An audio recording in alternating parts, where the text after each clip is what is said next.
Two more. This is Cesar man, Cesar Mendoza.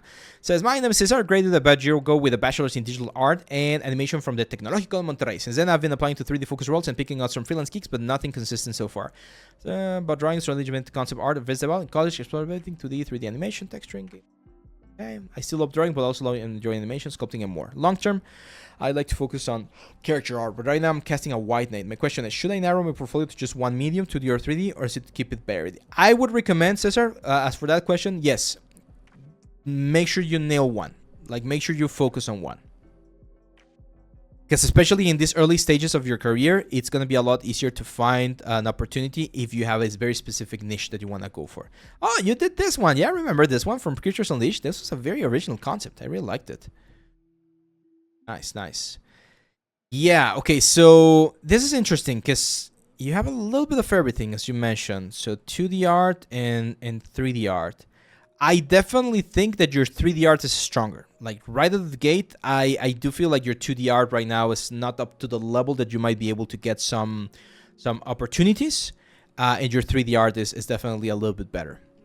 Now, in terms of the 3D art, I really like your monster. You did a good job there, but I'm not seeing a lot of finished pieces. So the first advice that I would give you is try to go for more finished pieces.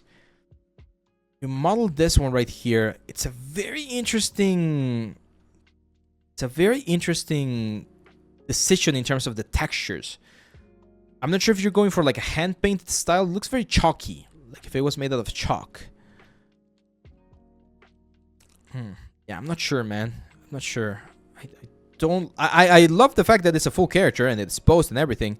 Topology looks fine. Like the process is fine, but the textures, they do look a little bit bland. I'm not sure if that's the right description for this one. A little bit flat. I don't know. And then this kind of characters, again, your anatomy is getting there, but we need to do the full character.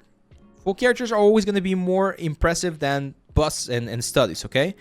Now, what would be my advice for you? Because I feel like that's where we're sort of like missing a little bit of your portfolio. We need more complete pieces, okay?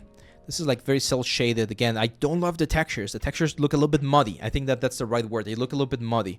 So it's important that we find a good concept and a good style that you want to emulate, and we go there, okay? Because the technical execution of some of these elements, it's a little bit on the lower side of things. It's interesting. Hellboy. Yeah, I'm not sure.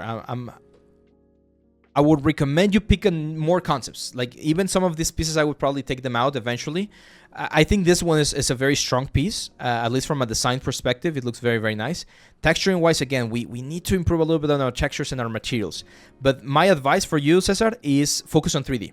Your 3D stuff is definitely closer to that. Now, you're in Monterrey. I'm not sure if you've tried CGBot, but CGBot is like one of the starting points there in Monterrey. I know it has a reputation for some intense workloads, and the pay might not be as good. At least when I was there, it was not that good. I'm not sure how it is right now. But it's a really good place to get like some experience and connections. So you might want to consider that place for yourself.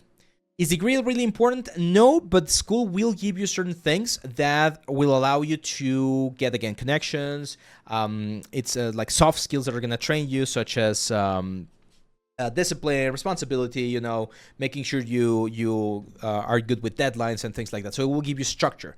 A degree and when going to university or to school will give you a lot of structure. I have a trouble deciding when to use Maya, Hypershade, or Substance Painter when texturing big environments for cinematics. You usually want to texture everything in Substance, man. Hypershade is just to adjust materials, not really to texture. So most of the stuff you're going to be texturing in Substance Painter. What you can do is you can use some procedural stuff for like mountains or things like that inside of like the Hypershade. But even then, there are other tools out there. I normally don't texture with Hypershade.